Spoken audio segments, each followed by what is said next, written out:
Dit moet een vestje worden. Een babyvestje. Ja. Ja, ik ben een famke van 10 alweer of zo toen te begonnen ik al mijn breidje. En toen had ik een poging in om de allerlangste sjaal te breiden. Voor de Guinness Book of Records. Maar nee, het worden natuurlijk. Hoe lang je er worden? Hoe lang in de worden? Ik zoek net weer meer. Het is volle tijd waarom. Maar goed, ja, en van 10 komt horen. Ja, zeker. Ik verkeep het. Ik bedoel, daarom zit er een boert in natuurlijk. En te keep. Het is het waarde nou voor, dus meesten die had nou nodig, nou. Ja. Mijn nichtje die went bijvoorbeeld in de Filipijnen, die hier een verzwaringhuis, maar een opvanghuis van iets ben. Daar is wel eens wat geld in de gang en nou ja, er gisteren een keer wat verdwamen, wat leuks mee de ben of zo. Maar nee, dat verzinnen ze er net.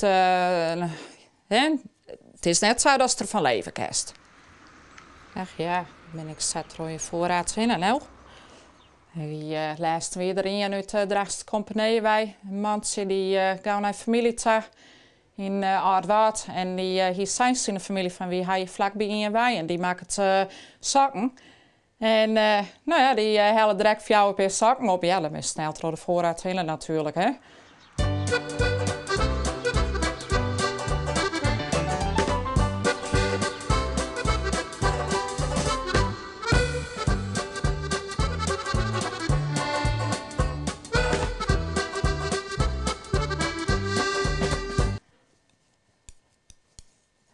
Ja, het is een hobby, sis, maar.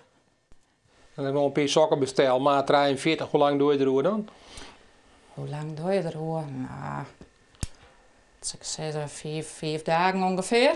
Zo lang? 4 of 5 dagen ongeveer. Ja, het breiden is net de hele dag trouw natuurlijk, hè. Dus zelfs nog de hele dag trouw breiden gaat natuurlijk wat sneller, maar ja, ik wat horen denk te doen. Ik bedoel, het huishouden en alles gaat ik trouw nou.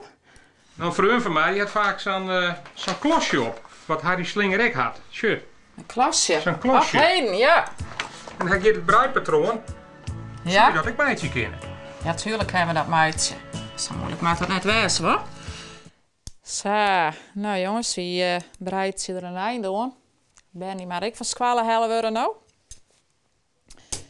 Maar men wel op tijd op plein staan, zoek ze.